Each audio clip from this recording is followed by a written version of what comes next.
Please subscribe and don't forget to press the bell icon to get notified whenever we upload a new video. Welcome back. Well, it's a lot about the IT and the pharma stocks gaining this afternoon. So if you just pick up any stock from the Nifty space and if it has pharma or IT in it, it definitely is seeing some amount of momentum. But the other one has to be even Indiabulls Housing Finance, where that stock is managing to gain today. Remember, a lot of these NBFCs have had it quite rough because of the, in the recent correction that we've seen. But today it's bouncing back, so that stock is up around 3.7%. From the broader markets, we have stocks such as TD Power above its 200-day moving average, and even a lot of the other broader market stocks. So something like even an Interglobe Aviation doing very well, along with Jet Airways, which is up 3.8%.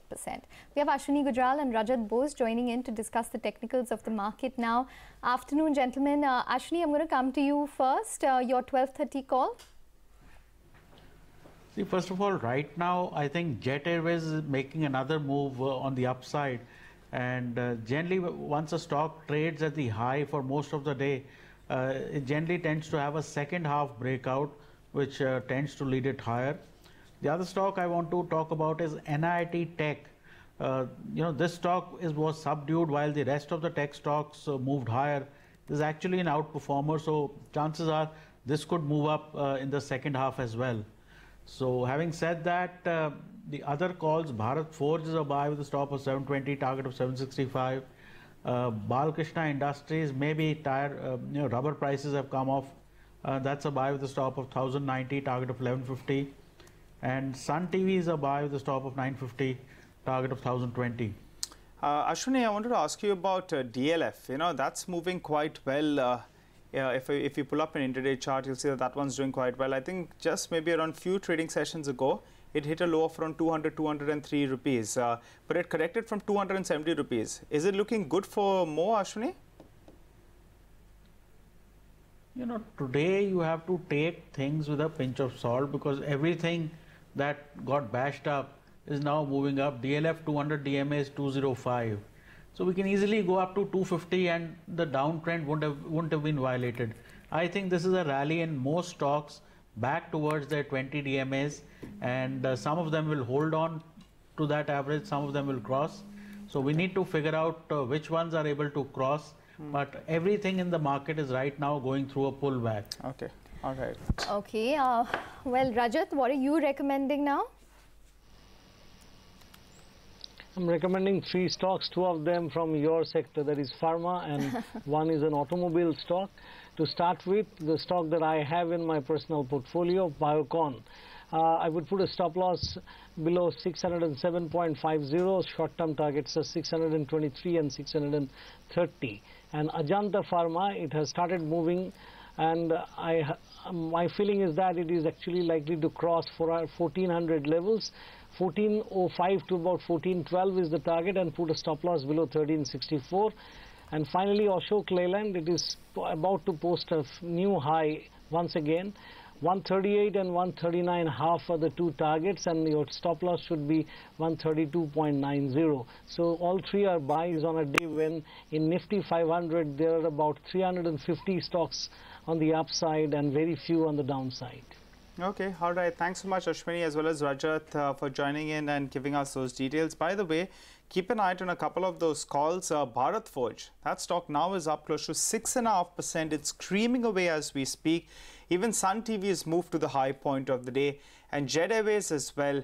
Technically, it's looking pretty good. And in fact, if you take a look at crude prices overnight, they as well did see a bit of a dip. So Jet Airways as well. And from the recent low, I think it's up close to around more than 120 points from the lows that we saw just around 5 trading sessions ago. So a 1-week chart should come up for you on the screen. Big bounce back is what we're seeing today. The important question is, second half of trade, can we hold on to this sort of bounce? We have with us Rashesh Shah, the Chairman and CEO of Edelweiss Financial Services, joining in from the sidelines of the Edelweiss India Conference 2018. Mr. Shah, hi, thank you very much for joining in. I was reading a couple of your takeaways from the day 1 of the conference, and it seemed to be quite an action-packed day. But tell us what the on-ground field is, what our feeling is, and what are people talking about in terms of probably the key concerns and the key ideas as well. I think overall, the optimism around India still continues. I think the structural reforms, investors are assessing the benefits of that, especially GST, the recent union budget and all that. So I think investors are as bullish as they've been on India, and we have investors from across the world and Indian investors. So, and a lot of them are seeing this market correction as an opportunity to build a quality portfolio, acquire some quality companies, because last few months a lot of people were concerned about valuations as such. So as earnings are on an uptick, and if the valuations come down a little bit, most investors feel it will present them a lot of opportunities to build quality portfolio. All right, Mr. Shah, so that's quite reassuring actually. You're saying that this dip was a good entry opportunity. But the other point I wanted to ask you about, Mr. Shah, is this has been a liquidity-driven market, right? If you're going to be talking about no rate cuts in India, some rate hikes in the United States, that liquidity is going to gradually get sucked out of the system. So do you think, first of all, that money will start moving to developed markets and there may not be enough for India? Your sense on the same, or do you think that we'll have a largest part of the pie? I think overall now India has become a lot more permanent allocation in most of the global portfolios. You know, until a few years ago, what you are saying is right. India was more an episodic allocation. People came into India and went out of India. But in the last 3-4 years, we have seen, especially after 2014, a lot of money coming into India is long-term India allocation from pension funds, from sovereign wealth funds, who have an horizon of 10-20 years when they make a call on a country like India. So I don't think this will be as short-term in and out and will affect that. Okay. But we do believe that I think the next 3-4 months there is going to be a lot of global volatility. There might be a lot of India volatility, because though everything is looking good, earnings are on an uptick, there is a lot of anxiety in the market, especially bond markets in India, and that could spill over into equity markets. So you are right, there could be a little bit of liquidity mismatch which could create more volatility, but unlikely that most large global investors will not allocate capital to India or will withdraw capital from India. Mr. Shah, you've had a lot of representation from the banking as well as the NBFC space, and considering the hardening of the bond yields, there's been some worry in terms of the outlook going forward for cost of funds, net interest margins, and overall credit growth as well. What were your key takeaways, and how much of a concern is it actually? I think most of the NBFCs borrow from banks, borrow from the bond markets, all of that. So overall, I don't think the NIMs will get affected by more than 20-25 basis points. So I think our estimates are varying from NBFCs and housing finance companies. There is maybe a 20-25 basis point impact on NIMs. But we are not seeing growth slow down at all. In fact, after GST demonetization, from August onwards, there has been a very significant uptick in housing, in SME, all of that. We've seen auto sales have been very robust in the last quarter. So I think the economic activity is providing a fairly good uptick. Even the bank credit has improved. Last 4-5 years, bank credit was slow. So I think for NBFCs, housing finance companies, this is not having a big impact. Along with that, a lot of money is still flowing into mutual funds, a lot of money is flowing into insurance companies, who are also now keen to invest in the bonds issued by NBFCs and others. So I think liquidity is not drying up. Maybe the cost may go up a little bit, but as I said, that will have a 20-25 basis point impact on NIMs.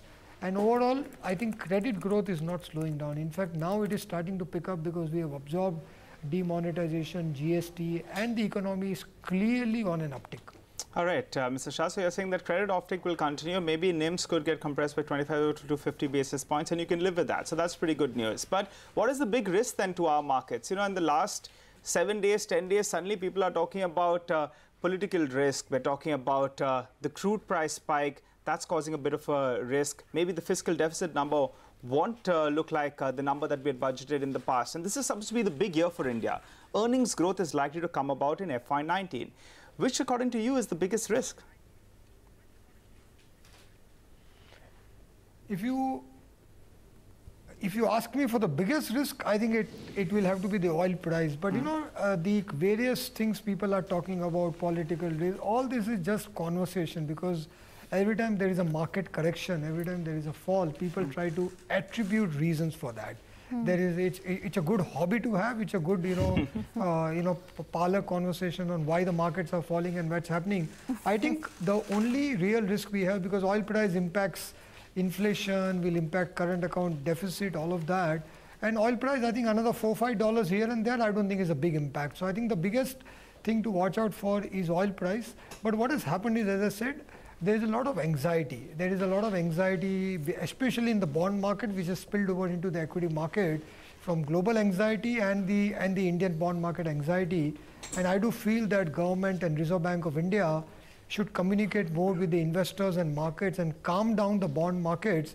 But I think it will not be a bad thing if we have a more sideways consolidation, a little bit of correction for the next 3-4 months, and allow this anxiety to go away, because nothing is changing in India. On the ground, things are fairly good. If oil price stays here, earnings growth is on an uptake. I think the reform process, the big structural reforms are done.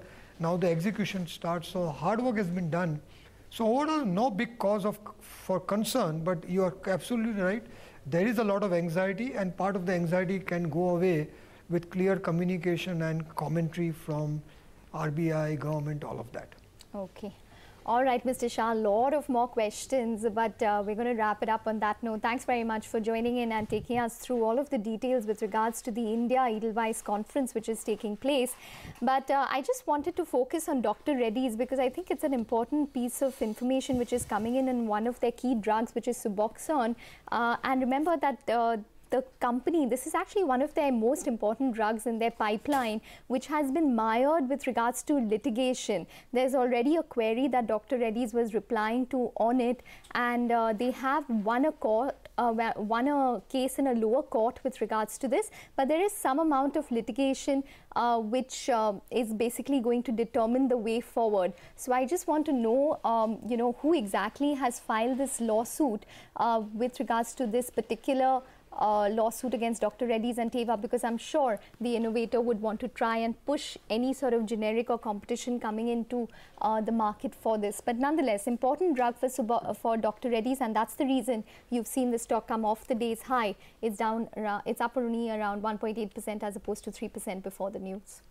All right, Ekta, I just wanted to focus on a couple of stocks actually that are moving around. Sun TV, we were saying it was doing well. It was up 3-4%. Now it's up close to 7%. So keep an eye on that one. And Jet Airways as well as moving higher. But we need to focus on the numbers that are flashing for you on the screen. CSC has come out with a set of numbers. Currently, we're just working with one number. That's the net profit number. And that's looking better than what we were working with. We were working with 143 crores. So it's a good 10 crore beat over there. The revenue number, though, that's more or less in line with what we were working with. It's a percent beat or so. Revenue number coming in at around 1,706. We were working with a number of around 1,690. So both those two pieces of news, they're looking good. The EBITDA number, that's come in a tad bit lower. So we'll have to find out why exactly is there a beat on the profit number. When the EBITDA number appears, it's a bit of a miss. The margins as well, they've missed our estimates by around 150, 170 basis points approximately. The stock is moving higher as we speak. First, the street was reacting only to two numbers. One was the top line as well as the bottom line. But the EBITDA number, that's missed our estimates by a tad bit, Ekta. Okay, all right. So that's on CESC. The stock, however, is up around 2.5% We'll try and get Anisha to give us a wrap in terms of the numbers as well. But before we go into break, let's focus on some big celebratory news. It's time for some good news. The budget day ratings are here, and once again, CNBC TV18 has triumphed. CNBC TV18 is the #1 English news channel and the #1 business news channel on budget day. In fact, during the finance minister's budget speech, CNBC TV18's market share is bigger than all English news channels put together, almost 16 times more than that of Times Now and over 10 times of that of Republic TV. All through the day on February 1st, CNBC TV18's market share is 7.5 times more than Times Now and 4.5 times more than Republic TV. We'd like to thank you, our viewers, for such a resounding and overwhelming response and for all the support you've shown us through these years. Back and let's chat commodities now, where we have seen further declines come in for the crude oil prices and the precious metal space as well. The only sector that has seen some opportunity buying really has been the industrial metals. Remember, China is restocking ahead of the Lunar New Year holidays. In any case, with the kind of decline that we saw in the industrial metal prices, those were good levels to buy after the kind of multi-year highs that we have seen in this sector in much of last all month. Copper, to start with, is now down 7.5% in this year, and this is after nearly 30% gains that we saw in the previous year. But the fundamentals are still strong for many of these metals, and that has turned them into the green. So it is buying on opportunities that we have seen for many of them coming in right now. Rupa Mehta of Smriti Commodities then joins us to talk more about that. Rupa, hi.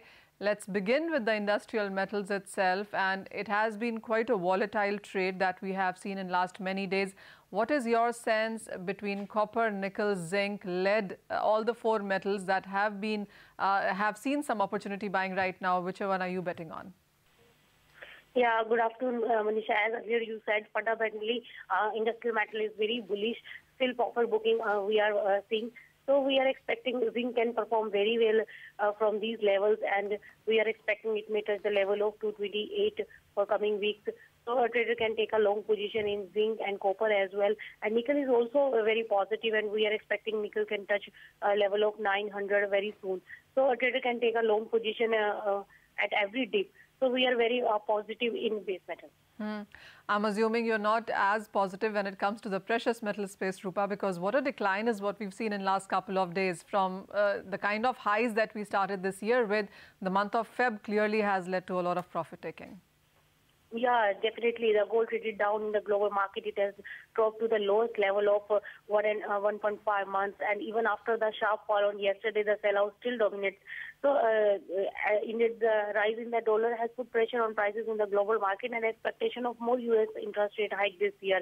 So we recommended to take a short position in gold in the April contract at around 29,900 with the stop loss of 30,000, and the target would be 29,700.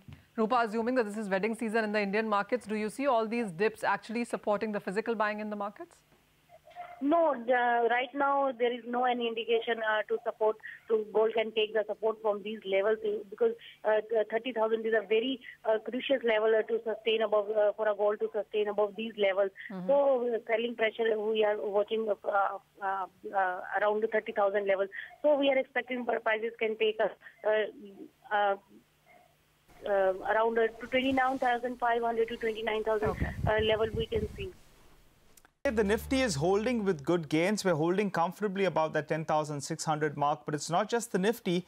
You pull up something like a Just Style. That stock is surging away. Adani Power as well. That's the other one I'm looking at. That stock as well has taken off. Adani Enterprises. Pull up the intraday chart over there as well. That stock is just moving very, very well. And Shrey Infra, that's the other stock that I'm looking at. Moving higher and moving higher on good volumes. But from the broader markets, if you get out of the F&O space as well, stocks are moving even, with higher velocity over there, if I could say. Purvankara. Take a look at the intraday chart over there. The stock is up by around 10% as we speak. Even MEP Infra, that stock should be up for you. And Lumax Industries, that's the other one that we're looking at. That as well has hit a fresh 52-week high as we speak. All these stocks, they're moving higher, and they're moving higher on good volumes. Well, on that note, then we'll wrap up on Halftime Report. You stay with us. ACC's number should be out in the next half hour odd.